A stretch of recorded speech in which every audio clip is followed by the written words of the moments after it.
ಒಂದು ಮಗುನ ಕೈ ಹಿಡ್ಕೊಂಡು ಬಿಂದಿಗೆ ಮೇಲೆ ಬಿಂದಿಗೆ ಇಟ್ಟು ಒಂದು ಕಂಕಣ ಇಟ್ಕೊಂಡು ಹಿಂಗೆ ಹೋಗ್ತಾ ಇದ್ವು ಅಮ್ಮ. ಇವಾಗ ಒಂದು ಚುಂಬು ಹಿಡ್ಕೊಂಡು ಹೋಗಿ ಅಂತ ಆಯ್ತಾ ಇಲ್ಲ. ಒಂದು ಬಿಂದಿಗೆ ಮೇಲೆ ಒಂದು ಬಿಂದಿಗೆ ಇಟ್ಕೊಂಡು ಕಂಕಣ ಒಂದು ಬಿಂದಿಗೆ ಇಟ್ಕೊಂಡು ಮಗುನ ಇಟ್ಕೊಂಡು ಅವಾಗೆಲ್ಲ ಏನ್ ಮಾಡ್ತಿದ್ರು? ಡಾಬ್. ಹೌದಾ? ಡಾಬ್ ಹಾಕ್ತಿದ್ರ? ಯಾಕೆ ಹಾಕ್ತಿದ್ರು ಗೊತ್ತಾ? ಪಟ್ಟಿ. ಹೇಗೆ ಆಗ್ತದೆ ಗೊತ್ತಾ? ಅದು ನಾನು ದಪ್ಪ ಆಗಿನ ಸಣ್ಣ ಆಗಿನ ಒಮ್ಮೆ ಗೊತ್ತಾಗ್ಬಿಡೋದು. ಸ್ವಲ್ಪ ಟೈಟ್ ಆಯ್ತು ಅಂದ್ರೆ ಅಮ್ಮ ಅವತ್ತು ಊಟ ಬಿಡೋಳು. ಈಗ ನೀವೆಲ್ಲ ಏನ್ ಮಾಡಿದ್ರಿ? ಫುಲ್ ಎಕ್ಸೆಲ್ ಪಕ್ಸೆಲ್ ಹಾಗೆ ಹಾಗೆ ಆ ಸೈಜೇ ಗೊತ್ತಾಗಲ್ಲ. ಬರೀ ಅಲ್ಲಿ ಮೆಜರ್ಮೆಂಟ್ ಗೊತ್ತಾಗೋದು. ಇದಾಯ್ತಾ ಇದಾಯ್ತಾ ಇಷ್ಟಿರ್ಬೇಕಪ್ಪ, ಇಷ್ಟಿರ್ಬೇಕು. ಒಂದ್ ಎಳೆ ಬಂತು ಅಮ್ಮ ಇಷ್ಟಿರ್ಬೇಕು. ಜನ 2 3 4 ಇಲ್ಲಿ ಟೈರ್ ಆದ್ರೆ ಟೈರ್ ಆಗ್ತದೆ ನೋಡಿ. ನಮ್ಮ ಪೂರ್ವಕರಿಗೆ ಎಷ್ಟು ಸುಖವಾಗಿ ಆನಂದವಾಗಿರುತ್ತೆ. ಈಗಲೂ ಹುಬ್ಬಳ್ಳಿ ಧಾರವಾಡ ಕಡೆ ಕೆಲವರು ಮಹಿಳೆಯರು ಏನ್ ಮಾಡ್ತಾರೆ? ಊಟ ಮಾಡುವಾಗ ಹಿಂಗ್ ಕೂತ್ಕೊಳ್ತಾರ, ಹಿಂಗ್ ಊಟ ಮಾಡ್ತಾರ. ಕೈ ಎಲ್ಲಿರ್ತದೆ? ಇಲ್ಲಿ ಇರ್ತದೆ ನೋಡಿ. ಇಲ್ಲಿ ಪ್ರೆಷರ್ ಬಿದ್ದಾಗ ಇಲ್ಲಿ ಉಸಿರಾಟ ಶುರು ಆಗ್ತದೆ. ಸೂರ್ಯನಾಡಿ ಉಸಿರಾಟ ಬರ್ತದೆ. ಇಲ್ಲಿ ಪ್ರೆಷರ್ ಬಿದ್ದಾಗ ಇಲ್ಲಿ ಉಸಿರಾಟ ಬರ್ತದೆ. ಇಲ್ಲಿ ಉಸಿರಾಟ ಬಂತು ಅಂದ್ರೆ ಇಲ್ಲಿ ಜೀವನ ಶಕ್ತಿ ಚೆನ್ನಾಗಿರ್ತದೆ. ನಿಮಗೆ ಪ್ರತಿಯೊಂದು ತುತ್ತಿಗೆ ಮಾಡೋರು ಹಿಂಗ್ ಬಂದವರು. ಹೌದಾ? ಹಿಂಗ್ ತಿನ್ನೋರು ಹಿಂಗ್ ಇಟ್ಕೊಳ್ಳೋರು. ನೀವೇನಂತೀರಿ? ಅವರು ಅನ್ಎಜುಕೇಟೆಡ್ಸ್ ಅವರೆಲ್ಲ ನೆಂಟಲ್ ಮುಗಿದ್ರೆ ಊಟ ಮಾಡೋದು. ಅವ್ರು ನಮ್ಮಷ್ಟು ಡಿಗ್ರಿ ಇಲ್ಲ ಅಲ್ವಾ? ಅವ್ರಿಗೆ ಜ್ಞಾನ ಇತ್ತು. ಆಮೇಲೆ ರಾತ್ರಿ ಮಲಗುವಾಗ ಎರಡಿಗೆ ಹಾಕುವಾಗ ಏನ್ ಮಾಡೋದು? ಕೈ ಇಲ್ಲಿ ಬರೋದು, ಎರಡಿಗೆ ಹಿಂಗೆ ಹಾಕೊಡೋದು. ಇಲ್ಲಿ ಪ್ರೆಷರ್ ಬಿದ್ದಾಗ ಇಲ್ಲಿ ಚಂದ್ರನಾಡಿ ಉಸಿರು ಬರ್ತದೆ. ಅವಾಗ ಏನಾಗ್ತದೆ? ನಿದ್ದೆ ಚೆನ್ನಾಗಿರ್ತದೆ. ನಿಮಗೆ ನಿದ್ದೆ ಬರೋಕ್ಕೂ ಮಾತ್ರೆ, ಜೀರ್ಣ ಆಗೋಕ್ಕೂ ಮಾತ್ರೆ, ಹಸಿವಾಗೋಕ್ಕೂ ಮಾತ್ರೆ, ಟಾಯ್ಲೆಟ್ ಹೋಗೋಕ್ಕೂ ಮಾತ್ರೆ, ಎಲ್ಲ ಮಾತಾಡಿದ್ದೀರಿ ನೀವು.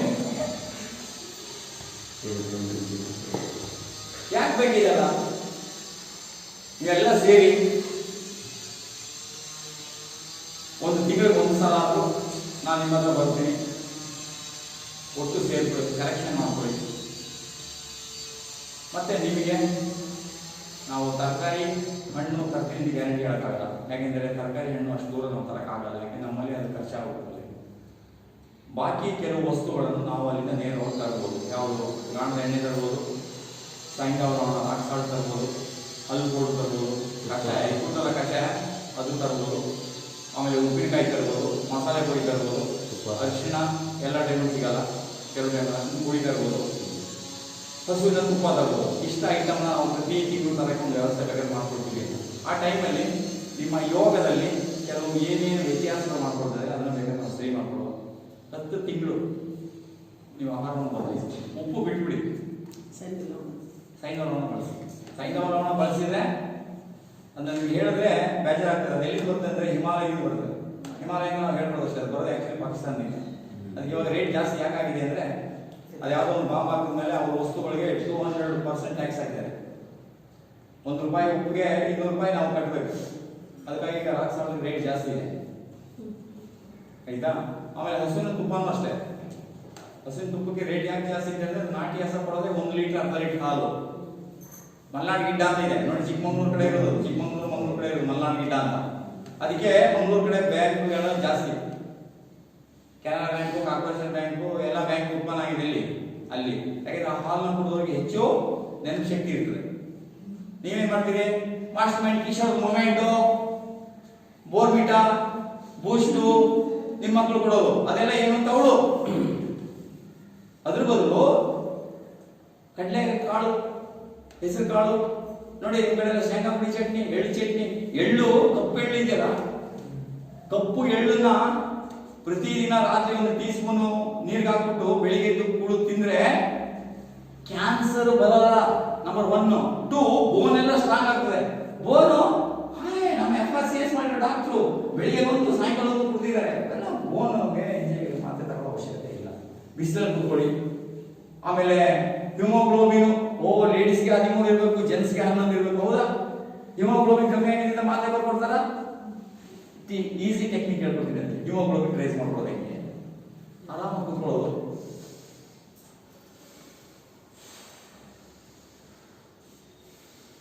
ಸರಿ, 1 ತಿಂಗಳು ಡಾಕ್ಟರ್ ಹೋಗಿ ಹಿಮೋಗ್ಲೋಬಿನ್ ಎಷ್ಟಿದೆ?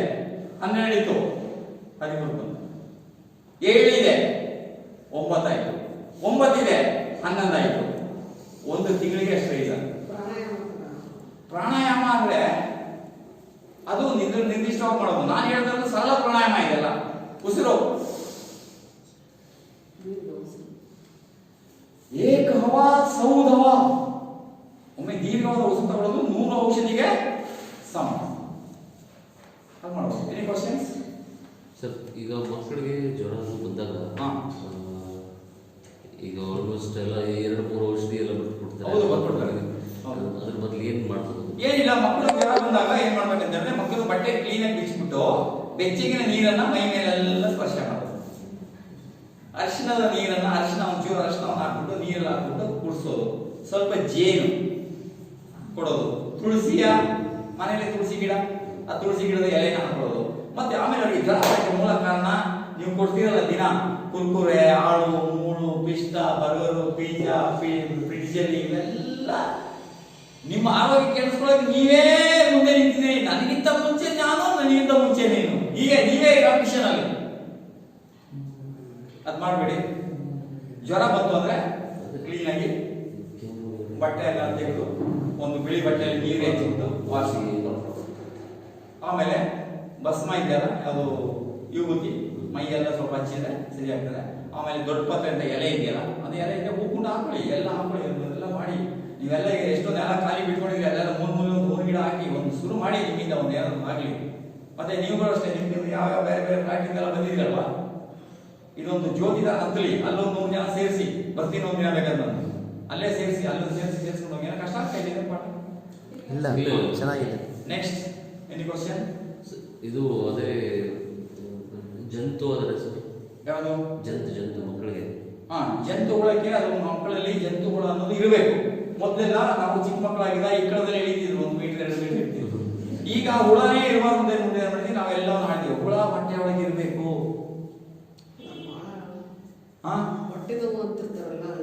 ಹೊಟ್ಟೆ ನೋವು ಅಂತ ಇರ್ತಾರೆ. ಏನಂದ್ರೆ ಇವಾಗ ಶಾಲೆಗಳಲ್ಲಿ ಮಕ್ಕಳಿಗೆ ಅಷ್ಟು ಟೆನ್ಷನ್, ಸ್ಟ್ರೆಸ್ ಇದೆ. ಮೊನ್ನೆ ನನಗೊಬ್ಬ ಇನ್ಸ್ಪೆಕ್ಟರ್ ಮಗನ್ ಕರ್ಕೊಂಡು ಬಂದಿದ್ರು. ಅವ್ರು ಶಾಲೆಗೆ ಹೋಗಿದ್ರೆ ಆ ಶಾಲೆಗೆ ಹೋಗೋ ಟೈಮ್ಗೆ ಹೊಟ್ಟೆ ನೋವು. ಯಾಕೆ? ಶಾಲೆ ತಪ್ಪಿಸ್ಕೊಳ್ಬೇಕು ಅವನು. ಆಮೇಲೆ ಇನ್ಸ್ಪೆಕ್ಟರ್ ಬಂದ, ಅವನು ಸ್ವಲ್ಪ ಹೇಳೋಷ್ಟು ಹೇಳಿದೆ, ನೋಡಪ್ಪ ಒಬ್ಬರಿಗೆ ಅನ್ಯಾಯ ಮಾಡಬೇಡಿ, ಫುಟ್ಪಾತಲ್ಲಿ ತರಕಾರಿ ಮಾರೋದ್ರಿಂದ ಹಿಡಿದು ಕ್ಲಬ್ನವರಿಂದ ಹಿಡಿದು ದುಡ್ಡು ತಗೊಂಡು ತಿಂತೀರಿ. ಆ ಪಾಪ ದುಡ್ಡಿಗೆ ನಿಮ್ಮ ಮಕ್ಕಳಿಗೆ ವಿದ್ಯೆ ಅಂತಲ್ಲ. ಯಾವ್ದಾದ್ರು ಒಬ್ಬ ಮೇಲಧಿಕಾರಿಯ ಮಕ್ಕಳಿಗೆ ವಿದ್ಯೆ ಹಿಡಿದಿದೆಯೇನಪ್ಪ? ಈಗ ನೀವೆಲ್ಲ ಆಲ್ಮೋಸ್ಟ್ ಬಂದಿರೋದೆಲ್ಲ ಯಾವ ರೋಡಿಂದ ಹೇಳ್ತೀರಿ. ನಾನು 5 ಕಿಲೋಮೀಟರ್ ನಡ್ಕೊಂಡು ಪಾಠ ಕಲ್ತಿದ್ದೆ. ನಿಮ್ಮ ಮಗು ಅಲ್ಲಿ ಸ್ಕೂಲ್ ಬ್ಯಾಗ್ ಬಂದಾಗ ಓದ್ಕೊಂಡು ಹೋಗ್ಬೇಕು, ಹೋಮ್ವರ್ಕ್ ಪ್ರಾಜೆಕ್ಟ್ ರಿಪೋರ್ಟ್ ನೀವೇ ಮಾಡಬೇಕು, ಎಲ್ಲ ನೀವೇ ಮಾಡ್ಬೇಕು ನನಗೆ ಅಂತ ಬರ್ತೀವಿ. ನಮ್ಗಿಂತ ಅದು ಕೇಳೋರೇ ಇರಲಿಲ್ಲ. 9 ಜನ ಮಕ್ಕಳು ನಾವು. ಊಟ ಮಾಡಿದ್ರೆ ಬಿಟ್ಟು ಅದೇನು ಕೇಳೋದು, ಹೋಮ್ವರ್ಕ್ ಎಲ್ಲ ಕೇಳ್ತಾನಿಲ್ಲ. ಗದ್ದೆ ಕೆಲಸ ಮಾಡು, ತೋಟ ಕೆಲಸ ಮಾಡು, ಸ್ಕೂಲ್ಗೆ ಹೋದ್ರೆ ಹೋಗು ಇಲ್ಲಪ್ಪ. ಹಾಗೆ ಅವ್ರಿಗೆ ಹೇಳಿದ್ರೆ ಅವನ ಮೂಲ ಏನಂದ್ರೆ ಸ್ಕೂಲ್ ಹೋಗೋದು ಹಚ್ಕೋಬೇಕು ಅಷ್ಟೇ. ಅದಕ್ಕೆ ಹೊಟ್ಟೆ ನೋವು ಅಂತ ಹೇಳ್ತಾರೆ. ಅದಕ್ಕೆ ನೀವು ಕೆಲವು ವಿದ್ಯೆಗಳನ್ನು ತಿಳ್ಕೊಳ್ಬೇಕು. ನೋಡುವ ಇಲ್ಲೆಲ್ಲ ಟೆಸ್ಟ್ ಮಾಡೋದು, ಈ ತರ ನೋವು ಇದೆ, ಹೊಟ್ಟೆ ನೋವು ಇದೆ, ಹಿಂಗಿರ್ತದೆ, ಹಿಂಗಿಲ್ಲ ಅಂದಾಗ ಅಲ್ಲ ನೋವು ಇದೆ ಅಂತ ನಾವು ಇದು ಸ್ವಲ್ಪ ನೀವು ಟೆಕ್ನಿಕ್ ನ ಬಳಸಬೇಕಲ್ಲಿ ಮಕ್ಕಳಿಗೆ. ಬೇರೆ ಟೈಮ್ ಸ್ಕೂಲ್ ಟೈಮ್ ಮುಗಿದ್ಮೇಲೆ ಮಕ್ಕಳಿಗೆ ಹೊಟ್ಟೆ ನೋವು ಇರಲ್ಲ ಅವ್ರಿಗೆ. ಸ್ಕೂಲಿಂದ ಮಕ್ಕಳೆಲ್ಲ ಬಂದಾಗ ನೋಡು, ಅವರೆಲ್ಲ ಸ್ಕೂಲ್ ಹೋದ್ರು, ನೀನು ಮನೇಲಿ ಆಟ ಆಡ್ತಾ ಇದ್ದೀರ ಅಂದ್ರೆ ಅವಾಗ ಇಲ್ಲ ಸ್ವಲ್ಪ ಇಲ್ಲೋಯ್ತದೆ ಅಂತ ಸರ್. ಅದೆಲ್ಲ ಮತ್ತೆ ವಾರಕ್ಕೊಂದ್ಸಲ 10 ದಿವಸಕ್ಕೊಂದ್ಸಲ ಕೆಮ್ಮು, ನೆಗಡಿ ಅದೆಲ್ಲ ಸುಮ್ಮನೆ ಆಂಟಿಬಯೋಟಿಕ್ಸ್ ಕೊಟ್ಟೆ ಕೊಡ್ತಾರೆ. ಅದಕ್ಕೆಲ್ಲ ಅವಾಯ್ಡ್ ಮಾಡಬೇಕು ಅಂದ್ರೆ ಮಕ್ಕಳಿಗೆ ಹಾಲನ್ನು ಕೊಡೋದು ನಿಲ್ಲಿಸ್ಬೇಕು. ಯಾಕಂದ್ರೆ ಹಾಲಲ್ಲೇ ಕಫ ಜಾಸ್ತಿ ಆಗೋದು. ಹಾಲು ಮೊಸರಿಂದಲೇ ಕಫ ಬರ್ತಾ ಇರೋದು. ನೀವು ವಿಷ ಕೊಟ್ಬಿಟ್ಟು ನಮ್ಮ ಮಕ್ಕಳಿಗೆ ಅಮೃತ ಸಮಾನವಾದ ಇರುವಾಗಲೇ ನೀವು ಹಾಲು ಕೊಡಬೇಡಿ. ಹಾಲು ಡೇಂಜರಸ್. ಮತ್ತೆ ಆಮೇಲೆ ಇದು ಇದೆಯಲ್ಲ ಹಾರ್ಲಿಕ್ಸ್, ಬೋರ್ಮಿಟಾ ಇವೆಲ್ಲ ತುಂಬಾ ಡೇಂಜರ್. ಅದ್ರ ಬದಲು ಮೊಳಕೆ ಬಂದಿದ್ದ ಕಡಲೆಕಾಳು, ಹೆಸರು ಕಾಳನ್ನು ಸ್ವಲ್ಪ ಮೊಳಕೆ ಬರ್ಸ್ಕೊಂಡು ನರಳಲ್ಲಿ ಒಣಗಿಸಿ ಮಿಕ್ಸಿಲಿ ಪುಡಿ ಮಾಡ್ಕೊಳ್ಳಿ, ಬೆಲ್ಲ ಸೇರಿಸ್ಕೊಂಡು ಕೊಡಿ. ಟೇಸ್ಟ್ ಸಖತ್ತಾಗಿ ತಿಂತಾರೆ. ಆಮೇಲೆ ನಿಮ್ಮ ಮನೇಲಿ ಏನೇ ಮಾಡೋದು ಮಕ್ಕಳು ಯಾಕೆ ತಿಂಡಿ ಇಷ್ಟಪಡೋಲ್ಲ ಅಂದ್ರೆ ಲೆಮನ್ ಹಾಕ್ಬಿಟ್ಟು ನೀವು ಲೆಮನ್. ಇವಾಗ ನಮ್ದು ಲೆಮನ್ ಉಪ್ಪಿನಕಾಯಿ ಇದೆಯಲ್ಲ, ಅದು ಯಾಕೆ ಫೇಮಸ್ ಆಗಿರ್ತಂದ್ರೆ ಊಟ ಮಾಡಿದ್ರೆ ಮಕ್ಕಳು ಲಿಂಬೆಹಣ್ಣು ಉಪ್ಪಿನಕಾಯಿ ಕೊಟ್ಟರೆ ಊಟ ಮಾಡಿದ್ರಿ ಅಂತಾರೆ ಅವರು. ಅಂದ್ರೆ ಅದಕ್ಕೆ ಕೊಬ್ಬರಿ ಎಣ್ಣೆ, ಯಾವ ಎಣ್ಣೆ ಹಾಕಬೇಕು? ಕೊಬ್ಬರಿ ಎಣ್ಣೆನೇ ಬಳಸ್ಬೇಕು ನಾವು. ಕೊಬ್ಬರಿ ಎಣ್ಣೆನೆ ಬಳಸಿದಾಗ ಮಕ್ಕಳ ನೆನಪು ಶಕ್ತಿಗೆ ತುಂಬಾ ಅನುಕೂಲ ಆಗೋದು. ಮತ್ತೆ ದೊಡ್ಡವ್ರಿಗೂ ಅಷ್ಟೇ. ನೋಡಿ, ಕಣ್ಣು ಮುಚ್ಕೊಳ್ಳಿ. ಯೋಚನೆ ಮಾಡ್ಬೇಕು, ಸುಮ್ಮನೆ ಕಥೆ ಹಾಕಿರೋದು. ಕಣ್ಣು ಮುಚ್ಕೊಳ್ಳಿ.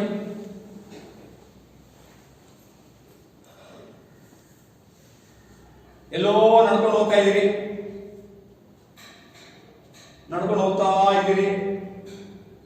ಒಬ್ಬರೇ ನಡ್ಕೊಂಡು ಹೋಗ್ತಾ ಇದ್ದೀರಿ. ಅಲ್ಲಿ ಒಂದು ಪಕ್ಕದಲ್ಲಿ ಒಂದು ಮರ ಇದೆ, ರೋಡ್ ಪಕ್ಕದಲ್ಲಿ. ಆ ಮರದಲ್ಲಿ ಯಾರೋ ಕೊಂಬೆ ಹಿಡಿದು ಅಳ್ಳಾಡಿಸ್ತಾ ಇದ್ದಾರೆ. ಕೆಳಗಡೆ ಒಂದು ಇಬ್ಬರು ನಿಂತಿದ್ದಾರೆ, ಮೇಲ್ಗಡೆ ಕೊಂಬೆ ಅಳ್ಳಾಡಿಸ್ತಾ ಇದ್ದಾರೆ. ಆ ಕೊಂಬೆ ಅಳ್ಳಾಡಿಸುವಾಗ ಹುಣಸೆ ಹಣ್ಣು ಎಲ್ಲ ನೆಲಕ್ಕೆ ಬೀಳ್ತಾ ಇದೆ. ಹುಣಸೆ ಹಣ್ಣೆಲ್ಲ ನೆಲಕ್ಕೆ ಬೀಳ್ತಾ ಇದೆ. ಅದನ್ನ ನೋಡಿದ್ರಿ. ಅಲ್ಲಿ ಮರದ ಕೆಳಗೆ ಇರೋನ್ನ ಒಂದು ಹಣ್ಣು ತಗೊಳ್ಳ ಅಂತ ಕೇಳಿದ್ವಿ. ಅವರು ತಗೊಳ್ಳಿ ಪರವಾಗಿಲ್ಲ ಒಂದು ಅಂತ ಹೇಳಿದ್ದಾರೆ. ಒಂದು ಹುಣಸೆ ಹಣ್ಣನ್ನ ಕೈಯಲ್ಲಿ ತಗೊಂಡ್ರಿ, ಅದ್ರದ್ದು ಸಿಪ್ಪೆನ ಬಿಚ್ಚಿದ್ರಿ. ಸಿಪ್ಪೆನ ಬಿಚ್ಚಿ ಮೆಲ್ಲಗೆ ನಾಲಿಗೆನ ಟೆಸ್ಟ್ ಮಾಡಿದ್ರಿ. ನಾಲಿಗೆ ಟೆಸ್ಟ್ ಆದ್ಮೇಲೆ ಪುನಃ ಮೆಲ್ಲಗೆ ತುದಿಯನ್ನ ಕಚ್ಚಿದ್ರಿ. ಕಚ್ಚಿ ಮೆಲ್ಲಗೆ ಎಡದಿಂದ ಬಲಕ್ಕೆ, ಬಲದಿಂದ ಎಡಕ್ಕೆ ದವಡೆಗೆ ಕಚ್ಕೊಂಡು ತಿಂತಾ ಇದೀವಿ. ಆಹಾ,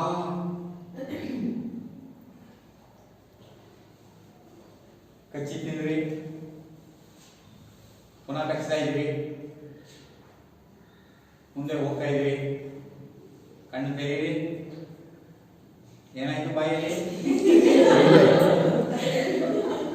ಕುಡಿ ಬಾಯಿ ನೀರು ಬಂತು. ಹಾಕಿದ್ರ ಬಾಯಿ ಒಳಗೆ? ಹಾ, ಏನಪ್ಪ ಇವನು ಹಳ್ಳಿಯಿಂದ ಬಂದವನೇ, ದಡ್ಡ ರೈತ. ನೀನು ಕಾಣುವುದಕ್ಕಿಂತ ವಿಭಿನ್ನ ಮತ್ತು ಅಧಿಕ. ನೀನು ಕಾಣುವುದಕ್ಕಿಂತ ವಿಭಿನ್ನ ಮತ್ತು ಅಧಿಕ. ಜಗತ್ತಿನ ಎಲ್ಲಾ ತಾಕತ್ತು ಶಕ್ತಿ ನಿನ್ನೊಳಗೆ ಇದೆ. ಅದೆಲ್ಲವನ್ನ ಪಡೆಯುವ ಸಾಮರ್ಥ್ಯವು ನಿನ್ನೊಳಗೆ ಇದೆ. ಗೊತ್ತಾಯ್ತಾ? ನಮ್ಗೆ ಬೇರೆ ಯಾವಾಗ ಹೆಲ್ಪ್ ಬೇಡ, ನಾವೇ ಒಳಗಡೆ ಸ್ಟ್ರಾಂಗ್ ಅಲ್ಲ. ಅದಕ್ಕೆ ಸೂಕ್ತ ಸಮಯ ಬೆಳಗಿನ ಜಾವ 2 ಗಂಟೆಗೆ ಎಚ್ಚರ ಆಗುತ್ತೆ. ನೆನ್ಪು ಮಾಡ್ಕೊಂಡು ಮಲ್ಕೊಳ್ಳಿ. 2 ಗಂಟೆ ಎಚ್ಚರ ಆಗುತ್ತೆ. 2 ಗಂಟೆಯಲ್ಲಿ ಒಂದು 5 ನಿಮಿಷ ಮೆಡಿಟೇಷನ್. 2 ಗಂಟೆ ಮಧ್ಯಾಹ್ನ ಅಲ್ಲ. ಅದಕ್ಕೆ ನಾವು ಹೇಳೋದು ಅಮೃತಗಳಿಗೆ. ಅಮೃತಗಳಿಗೆ ಆ ಸಮಯದಲ್ಲಿ ಮಾಡಿ. ಮತ್ತೆ ಹಾಗೆ ಅದನ್ನ ನೆನೆಸ್ಕೊಂಡೇ ಹಂಗಾಯ್ತಲ್ಲ, ಅದೇ ಉಪ್ಪಿನಕಾಯಿಯನ್ನ ಬಾಯಿಯೊಳಗೆ ಹಾಕೊಂಡಾಗ ನಮ್ಮ ದೇಹದಲ್ಲಿ ಎಷ್ಟು ಕೆಲಸ ಮಾಡ್ಬೋದು. ಅದನ್ನೇ ರಾಜೀವ್ ದೀಕ್ಷಿತ್ ಯೋಜನೆ ಕರೆಕ್ಟೆ, ರಾಜೀವ್ ದೀಕ್ಷಿತ್ ಹೋರಾಟ ಕರೆಕ್ಟೆ.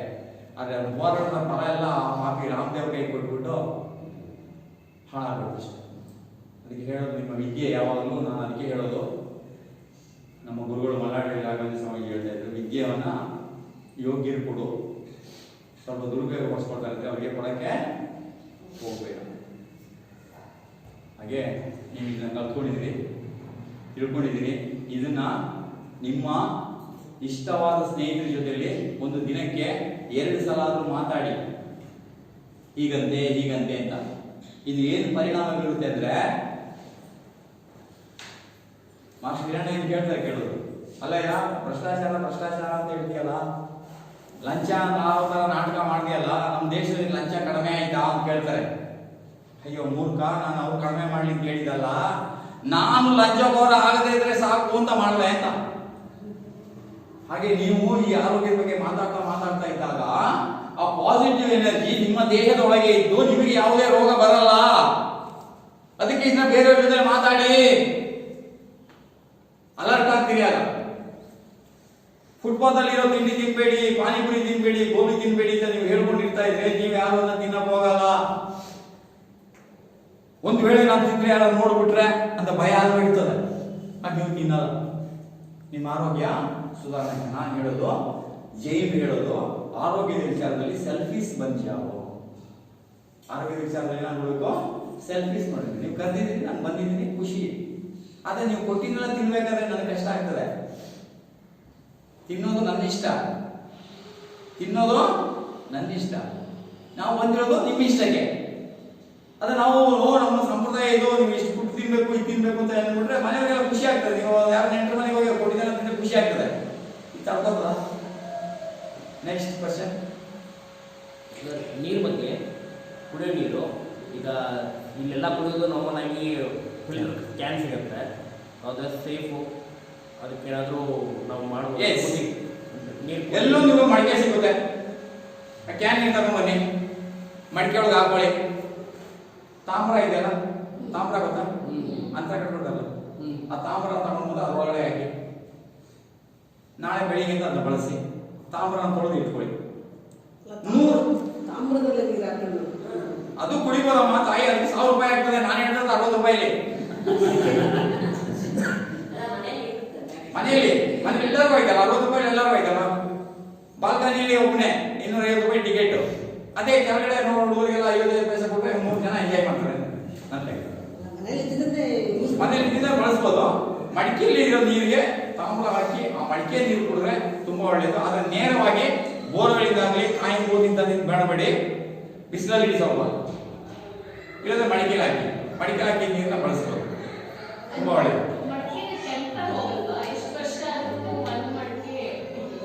ಹಾಗೆ ತುಂಬಾ ಒಳ್ಳೇದು. ಅದು ಹಳೆದಷ್ಟು ಔಷಧಿ ಗುಣ ಜಾಸ್ತಿ ಇರುತ್ತೆ. ಯಾಕಂದ್ರೆ ಅದಕ್ಕೆ ವ್ಯಾಲ್ಯೂ ಇದ್ದಿಲ್ಲ.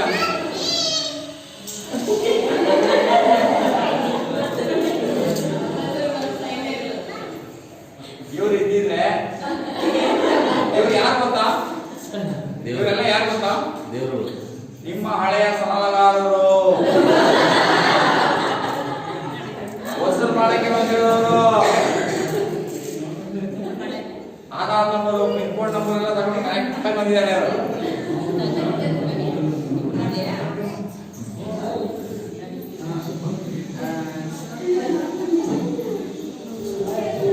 ಎಲ್ಲ ನೋಡಿ ಹೆಂಗ್ ಕಂಡಿದ್ದಾರೆ ಅಂತ. ಎಲ್ಲ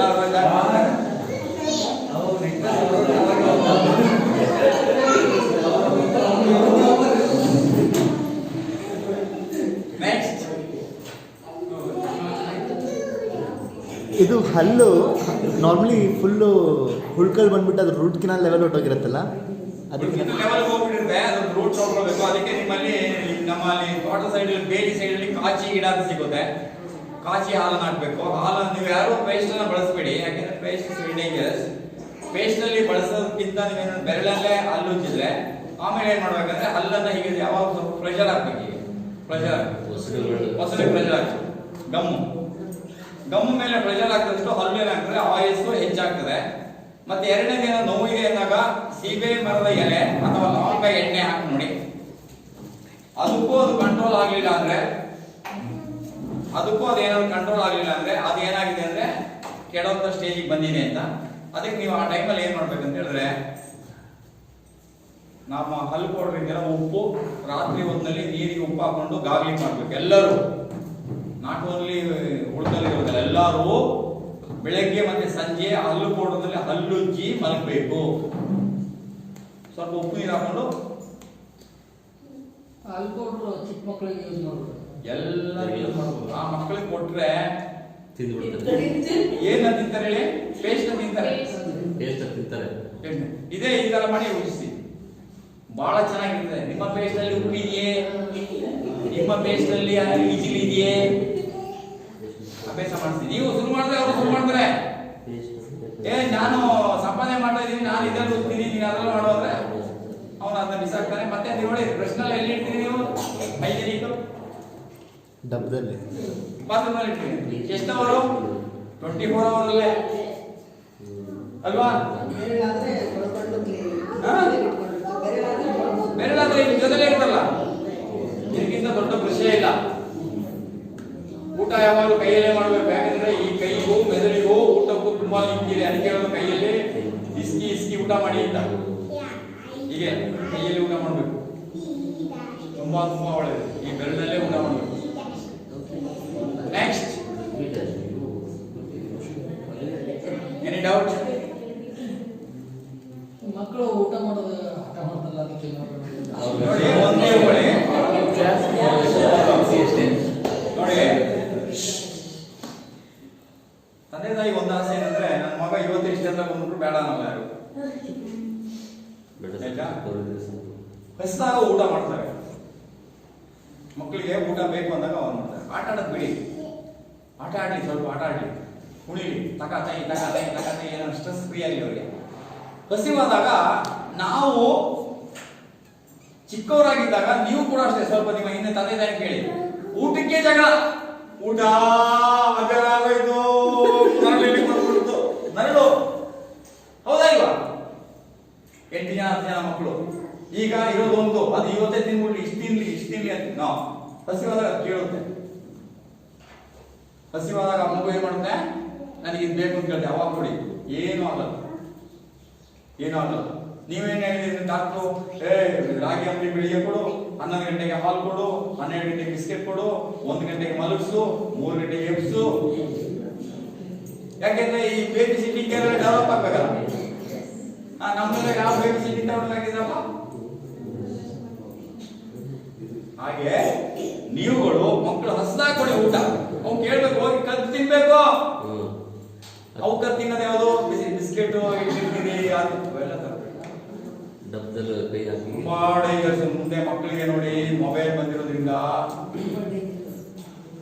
ಚಿಕ್ಕ ಮಕ್ಕಳಿಗೆ ನಾನು ಯಾವ್ದೋ ಒಂದು ಫೋನ್ ತಗೊಳ್ಳುವಾಗ ಅದೇನೋ ವಾಟ್ಸಪ್ ಫೇಸ್ಬುಕ್ ನೋಡ್ಬೇಕು ಅಂದಲ್ಲ, ಅವಾಗ ತಗೊಳ್ಳುವಾಗ ಅಂದಾಗ ನನಗೆ ಇದೆಲ್ಲ ಹೆಂಗಪ್ಪ ಅಂದೆ. ಮನೇಲಿ ಚಿಕ್ಕ ಮಕ್ಕಳಿದ್ದಾರೆ ಅಂತ ಕೇಳಿದ್ರು, ಯಾರು ಚಿಕ್ಕವರಿಲ್ಲ ಅಂದ್ರೆ 2 ವರ್ಷ ಮಗುವಿಂದ ಅವ್ರ ಕೈಗೆ ತಗೊಂಡು ಕೊಡಿ, ಅದು ಹೇಳ್ಕೊಡ್ತದೆ ಅಂತ.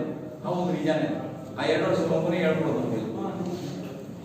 ಹಾಗೆ ಅವ್ರ ಕೈಗೆ ಜಾಸ್ತಿ ಫೋನ್ ಕೊಡಬೇಡಿ ಅಂದ್ರೆ ಅದು ತುಂಬಾ ಡೇಂಜರಸ್. ನಿಮ್ಗೆ ಇವತ್ತು ಅರ್ಥ ಆಗಲ್ಲ, ಯಾವನೋ ಒಬ್ಬ ಬಂದು ಹೇಳ್ಬಿಟ್ಟು ಹೋಗಿದ್ದ, ಇವತ್ತು ಅದು ಕರೆಕ್ಟ್ ಅಂತೀರಿ. ಮುಂದೆ 7 ವರ್ಷ 8 ವರ್ಷ ಮಕ್ಕಳು ಕನ್ನಡಕ ಹಾಕಬೇಕಾಗ್ತದೆ, ಕಿವಿ ಅಂತೂ ಬೇಗ ಹೋಗ್ಬಿಡ್ತದೆ. ಮತ್ತೆ ಕಣ್ಣು ನೋಡಿ ಮಕ್ಕಳದು ಕಣ್ಣಿದೆ ಬಹಳ ಸೂಕ್ಷ್ಮ. ನೀವು ಗಲಾಟೆ ಮಾಡ್ತಾನೆ ಅಂತ ಫೋನ್ ಕೊಡ್ತೀರಿ, ಆಮೇಲೆ ಕಿತ್ಕೊಳಕ್ ಹೋದ್ರೆ ಗಲಾಟೆ ಮಾಡ್ತಾರೆ. ಕೊಟ್ಟಿದ್ಯಾರೋ ಹೆಸರುಗಳು, ಕಡಲೆಕಾಳು ತಿನ್ನಿಸಿ, ಆಮೇಲೆ ಸ್ವಲ್ಪ ನೀವು ಅದನ್ನ ಬಳಸೋದು ಸ್ವಲ್ಪ ನಿಲ್ಲಿಸಿ. ನೀವು ನಿಲ್ಲಿಸಿದ್ರೆ ಅವರು ನಿಲ್ತಾರೆ. ನೀವು ಇವಾಗ ಏನಾಗಿದೆಯಲ್ಲ, ಈಗ ಯಾರ್ಯಾರು ನೆಂಟರ ಮನೆಗೆ ಹೋದ್ರೆ ಇವ್ರದ್ದು ಸ್ಕ್ರೀನ್ ನೋಡ್ತಾ ಇದ್ರೆ, ಅವ್ರ ಸ್ಕ್ರೀನ್ ನೋಡ್ತಾ ಇದ್ರೆ. Next any doubt? ಮೊಸರು ಬಳಸಬೇಡಿ, ಮಜ್ಜಿಗೆ ಬಳಸಿ. ಮಜ್ಜಿಗೆ ಭೂಲೋಕದ ಅಮೃತ. ಮೊಸರು ಬಳಸಬಾರ್ದು.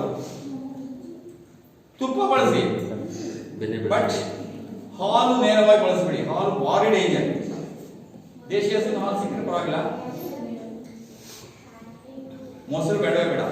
ಮೊಸರನ್ನ ನೀರಾಕಿ ಕಡಿದು, ಇಲ್ಲದಿದ್ರೆ ಮೇಲೆ ಕುಡೀರಿ, ಜೋರಾಗಿ ಕುಡೀರಿ, ಎಳ್ಳೆ ಮಾಡಿಕೊಂಡು ಅದನ್ನ ಕುಡೀರಿ, ತುಂಬಾ ಒಳ್ಳೆಯದು. ಮಕ್ಕಳಿಗೆ ಮಿತವಾಗಿ ಕೊಡಿ.